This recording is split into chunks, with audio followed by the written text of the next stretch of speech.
Bible story. Peter escaped from prison. Who remembers something about Peter? Yes, Peter ever denied that he knew Jesus. Later, he preached about Jesus in front of thousands. Peter and John healed a crippled man in Jesus' name. There once lived a man named King Herod who was arresting Jesus' followers. He even killed James, one of Jesus' disciples and John's brother. Since killing James seemed to please some of the people, the king arrested Peter too. Herod thought Peter was such a threat that he decided to give him guarded by 16 men.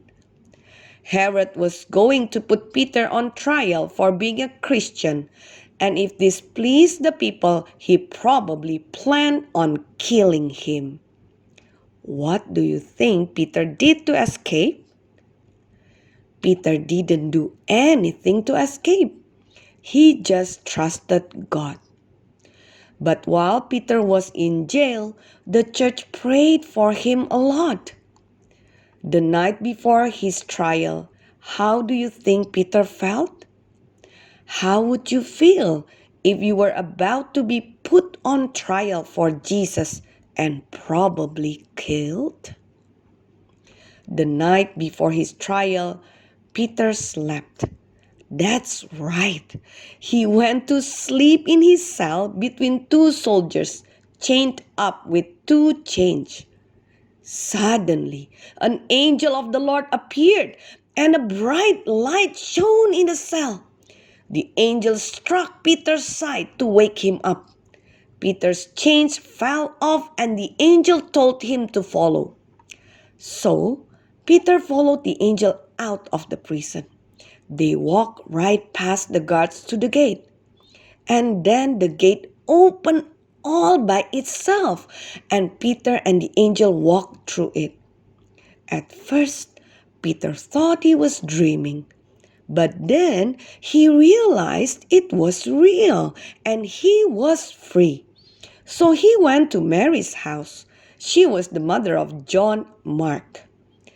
There were a lot of Christians there praying for Peter. He knocked on the door of the gate, and a girl named Rhoda answered. When she recognized Peter's voice, she was so excited that he was there. She didn't open the gate. Instead, she ran in and announced to everyone that Peter was at the gate. They did not believe her, but Rhoda kept telling them that Peter was really outside at the gate. They said, "It has to be his angel." But Peter kept knocking, and when they finally opened the door and saw that Peter really was outside, they were amazed. Peter motioned with his hand to be quiet, and he told them how God had sent his angel to get him out of prison. Peter told them to go tell James and the other Christians what happened. Then Peter left to go somewhere else. As soon as it was daytime, the soldiers were frantically looking for Peter. They couldn't figure out what had happened to him, and the soldiers couldn't find Peter. As believers, we will face difficulties. We can be encouraged that if we are trusting God and serving Him, He never leaves us. He may rescue us from the difficulties like the angel took Peter out of prison. If God chooses not to remove us from the difficulties, we can trust that He is with us every step of the way, and He will give us His peace and strength in our difficult situation.